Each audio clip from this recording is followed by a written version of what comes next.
Welcome back to the Daily Wrestling News Show. This is a special episode where we are recapping and reacting to Tales from the Territory. And John, this episode 8 aired last night of the 10 episode run, and it was all about world class championship wrestling from Texas, wrestling's Lone Star legacy. Yes, indeed. I sent my brother a text last night because obviously neither one of us grew up really paying attention to that. My brother was barely born by the time it went out of business, but I just sent him a text message tonight on Territories, the Sportatorium. That's kind of all you need to say. Yeah. It's this episode was interesting for me. Like when on every episode so far, they always talk about the legacy of each brand, going out of business, and typically all of them have ended with, well, Vince McMahon moved in, he went national and killed us and everything like that. With this one, World Class lasted till about 1990, and they didn't really say what happened, so to speak. Yeah, there was a lot of obviously a lot of tragedy involved, but it was like interspersed. It's not like one of the tragedies happened and shortly thereafter they closed the doors, because unfortunately that whole decade of the 80s is spotted with tragedy for the Von Erich. So yeah, it was just kind of like, man, it ran its course. And I guess it was more front of mind for me with this episode than any of the others previous, that this series that they're doing really is supposed to be like this lighthearted celebration of the terror. Because, I mean, if you talk about world class and you talk about the Von Erichs, how do you not talk about all of the tragedy? Yeah. But I think, they did the Dark Side of the Ring episode, the last of the Von Erichs, and they kind of covered the tragedy side. So on this, it was them really trying to hone in on, what made World Class special and celebration of the promotion. Yeah, exactly. They kind of danced around the tragedies, and which I think turned out to be a good thing, because like you said, this is a bunch of guys sitting around talking about the old days and laughing and whatnot. And you could do 3 episodes on the tragedies of the Von Erichs, but who wants that much and that long of a downer? So I Yeah. think they made a good choice here. Yeah. So World Class is owned by Fritz Von Erich. The huge stars were the kids, David, Michael, Kevin, Kerry, Chris. On the panel was Kevin Von Erich. He's the eldest and last of the Von Erichs. Chavo Guerrero Jr., Brian Arias, Jimmy Garvin, and David Manning.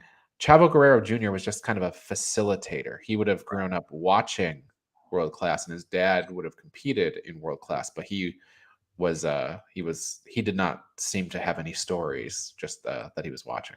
Yeah, he was kind of the maestro that was, pulling the stories out of the other guys. And like you said, his father competed there. We got a brief little bit of footage of Chavo Senior and their Chavo Classic Yeah. in the WCCW ring. Yeah. They talked about how World Class is the ones that kind of started with theme music and stuff like that. I guess I hadn't realized that that's kind of where all the different cameras and the boom mic and the music. So I guess that's part of an innovation that came out of World Class. Yeah. They David Manning seemed to have, it seemed like the way it was cut out, he just dropped a few facts in there, but you could see by the look on his face, I guess he probably was a big part of the production side of things when he wasn't in the ring refereeing. It seemed like he could go for a while talking about all their innovations and whatnot. But yeah, they definitely helped shape the way we watch wrestling to this day. I think when you think of Texas and you think of World Class, yeah, you think of the Von Erichs, and then immediately you pivot and you think of the Freebirds. So it's not crazy that they spent so much time talking about the Freebirds and the Von Erich feud. I didn't know that the Von Erich or that the Freebirds came into the territory as baby faces. Yeah, I don't ever think of them as baby faces. Again, we weren't around for the times of, especially not this territory, but yeah, it was a huge, huge heel turn that made the start of the feud, and they really didn't have to get too much into the feud because it is legendary and whatnot, but and they didn't really have to talk much about the specifics other than the turn itself. And man, I know it worked, and it worked like gold, and it wound up being their greatest feud ever and whatnot. But if you knew nothing about wrestling and you just watched what they presented, Flair and Kerry, it's a title match. It's a very not spectacular looking cage, although David Manning tried to put it over as this, like it was the Elimination Chamber. Right. And you've got Michael P.S. Hayes in there as the guest referee, but he's the second referee because Manning's in the cage with them. He's their normal big thing. He's their Earl Hebner. He's their number one ref. And back in those days, he might have been their only ref. And he's in there. Michael Hayes is in there shirtless in jeans. The golden locks are flowing, and he's just kind of skipping around the ring and watching. Like, occasionally he gets involved and pushes somebody. Like it. I know it went over huge. Yeah. But if you just look at it on the surface, it looks like the most awkward, silly thing that you could do. And then the big deal is Hayes gets a little too much involved. Manning throws him out of the cage. The door's open. Kerry goes for the exit. He's going to win the match. Gordy slams the door on his head. Flair involved in a big heel turn. Yeah. Your head slammed in a cage door. Where have I heard that before? But yeah, apparently it worked like gold. It turned the Freebirds into the dirtiest heels that ever healed. And it just, like, again, watching it, I was just kind of like, really? That was it? That's what did it? Yeah. Yeah.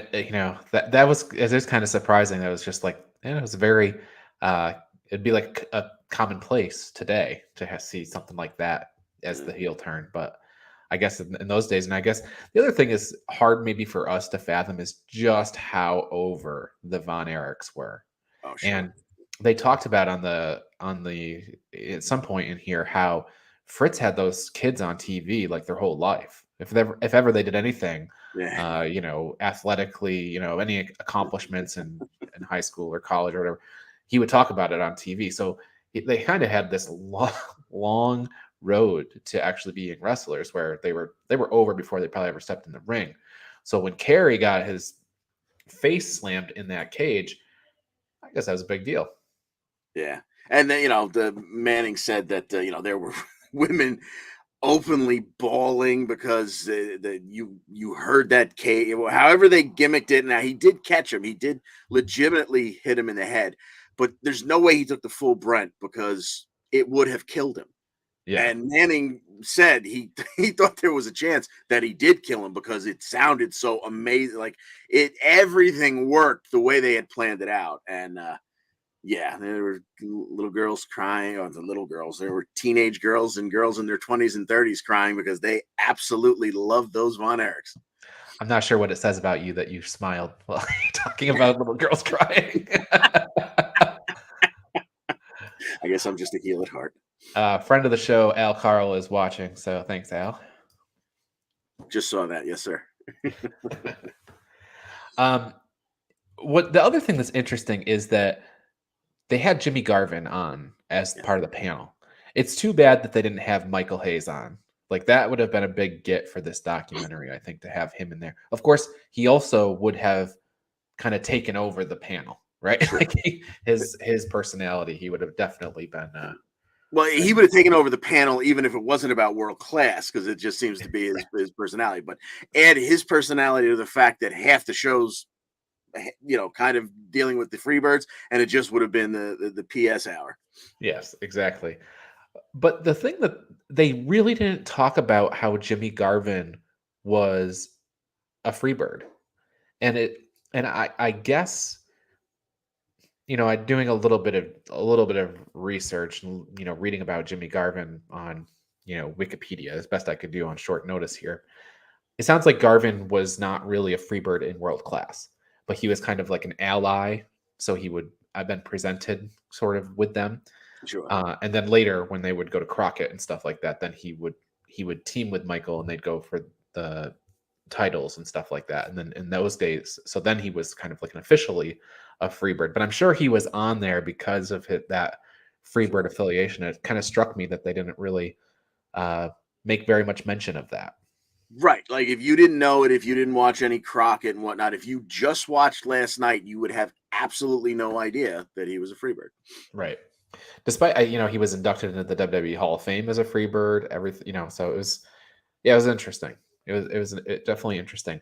Now the other side of the equation is the Von Erichs, Sure. and they talked about I mean, he's sitting right there, Kevin Von Erich, and they're like infatuated with him. The rest of the panel, but it was somebody. I think I don't know if it was David or if it was Brian, who talked about how Kerry was such a workhorse. He would work out like crazy in the gym and stuff, but that Kevin was just kind of naturally physically gifted.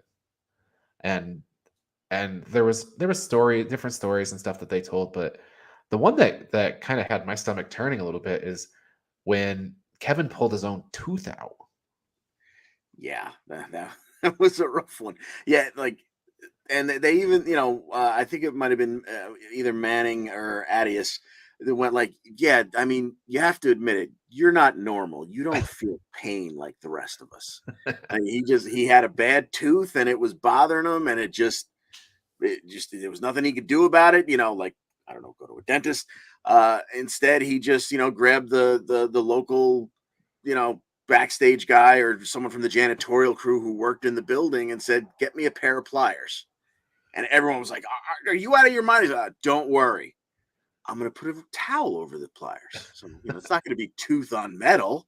And then he ripped it out and he split it so he didn't get the whole thing out. Like, I'm listening to this and going like, real, like once you split the two, like, and then go back in for more. Yeah, that was the thing for me, is that he broke the tooth in half and then it still went in to get the rest of it. Yeah, he finished the job. That woof.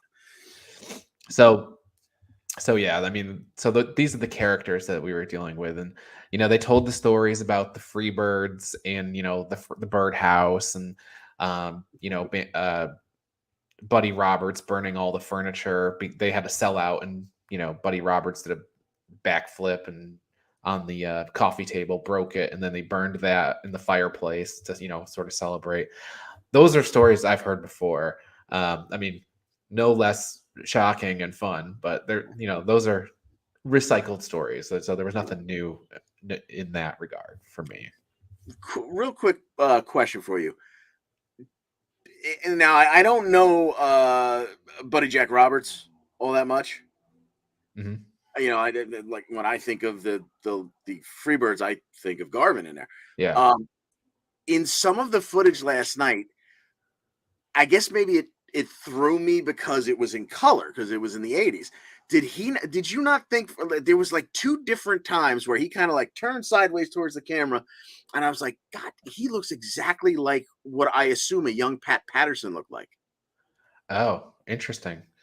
I did not make that connection, but that's an interesting. You're thinking he's like a doppelganger for Pat. Really, and of course, most of the footage I've seen of Pat in his heyday, in his prime, actually wrestling, is black and white. So it's like seeing that in color, I was like, well, damn, like it just there was one shot where it was just uncanny to me. I should go back and screenshot it for you. Just obviously it's going to be too late for this, but I'll send it to you later. All right, sounds good. The other crazy story, and not to go through everything, but one of the crazy stories was about Chris Adams, and apparently this guy, he was a sweetheart of a man until he started drinking, and then when he started drinking, he was a horrible person. And they told Brian told stories about them in Mexico, and then they kind of collectively told this story about from Israel, where Chris Adams is in a bar and he gets in a fight with the bartender. Now, I've heard plenty of wrestling stories about fights and stuff. Sure. And, bar fights, whatever. I've Hmm. even heard stories about Shawn Michaels in bar fights. Never have I heard of a wrestler actually using a super kick in a bar fight. To great, well, not great for the Exactly. bartender, but it certainly got the job done, as we found So out. every time you see like the Young Bucks do those super kicks, and you want to Jim Cornette, you want to make fun of them for doing the flippy stuff and the whatever. Uh, Chris Adams used a super kick. I think he said the two super kicks, but he kicked the guy's eye out. Yeah, So like, I guess the super kick is a pretty serious move. yeah. Um, Whew. and then David Manning apparently took Chris to the airport, like not immediately, but within a couple of hours, because they had to go to the hotel and get the passport from the hotel because they took them Yeah, when you check in, I guess. He had to go get the passport and bring him to the airport, and then he wasn't sure that he was going to get through security, but once he got through security, he had like a sigh of relief. He goes back to the hotel with David Manning, and he's got the police there, asking him for the location of Chris. And David Manning's like, I'm lucky I got out of Israel. yeah. Well, yeah, and he said, had they been able to tie me to helping him flee, or if they had been, if he had still been, if we had decided to go back to the room and let him sleep it off, essentially, neither one of us might have left Israel to this day. Yeah. So it could have gotten very ugly, and he got lucky to get the gentleman onto a plane and on his way back to the U.S. before anyone could put two and two together. I was also shocked that they had TV in Israel. I thought that was crazy. Like, Mm, Texas territory in the United States somehow has TV in Israel, and these guys are over. They're stars. They're huge yeah, stars. They get off. The plane lands, and there's 40,000 people there to greet them. yeah. And political strife and religious strife in the area seemed to be set aside when wrestling was on. So Well, yeah, I think the quote was, the only day of the week where there was peace was Saturday night when the wrestling was on, because both sides of the strife there, both loved wrestling, so they would come to get not they wouldn't get together to watch it, but everyone would be home watching it, and therefore there was nobody out in the street causing trouble. yeah, crazy. And so really, that's that's kind of it for the episode last night. I mean, it was a good episode, fun little ride. There wasn't as many crazy stories like there was with Polynesian Pro and riots and stuff like that. They talked about how stiff it was, but they didn't talk about protecting kayfabe a ton on this one. So some of the themes that had kind of been woven through all the episodes, I felt not were abandoned in this one, but just weren't as present. Yeah. Well, yeah, because this was this was kind of, I mean, world class was kind of its own thing because it was built. It was such a legacy in and of itself. It was all built around the Von Erichs, and therefore, they were there for such a long time because it started with Fritz and then went through all the boys. So there, like in Memphis, where it seems like Jerry Lawler was there for forever and a day, the entire life of it. There was always that cemented. You always knew who the baby faces were when you came to town. So yeah, I'm sure some baby faces came in and teamed with them and did this, that, and the other thing. But it was mostly the in and out influx was going to be the heels, because Yeah. there was nothing you were going to do. The Von Erichs were there. The Von Erichs were over. The Von Erichs were the baby faces. So it kind of, it gave a different feel to the whole episode. Yep. Yep. So next week is Jim Crockett Promotions, and they do have a pretty good panel. They've got Arn Anderson, David Crockett, Ricky Morton, Baby Doll, and Jim Cornette. So definitely full of personality in that one. I mean, Jim Cornette's going to have some lines in that for sure, and Ricky Morton is probably going to be really good on this episode, I would think. Yeah. I mean, that episode, like we were saying in before we went live here, I'm stunned that this isn't the season finale, Yeah. And to be honest, I mean, obviously, I don't know exactly how many stories there are, but I mean, Jim Cornette alone could probably go for 2 hours. And when Jim Cornette's talking about the past, I don't necessarily want to hear him talk about today's product. When Jim Cornette's talking about the past, Yeah. there's almost no one better. I would love to listen to him talk about JCP for 2 hours. So Sure. very surprising that that's 9 and not 10, but I cannot wait for that episode. It sounds like they're going to talk about the Arn Anderson stabbing situation too, which is crazy to me. But And they didn't get Sid. What's going on? I got Arn there. all right, so that's going to be it for today. But this morning's episode, normal episode of the Daily Wrestling News Show, was all about who beat Bret Hart in 1994, and it was a heel turn that was like 10 years in the making. So definitely a fun episode for me to write, actually. So who beat Bret Hart this day in 1994? Spoiler alert, it's Mr. Bob Backlund. But tomorrow, John, what seminal event took place on this day in 1983? That's one of the ones that you wrote. Yes, that is that episode has a flair for the gold. There you go. And then we'll finish the week off Friday with, you've heard about Montreal, but what about the Madison Square Garden screw job? So that's coming up to finish off the week. With that said, that'll be it for today. Make sure you subscribe to the show. Love to have you listen in each day and let us know what you think. So for John, I'm Ryan, and we'll see you next week, or listen to us tomorrow. See ya.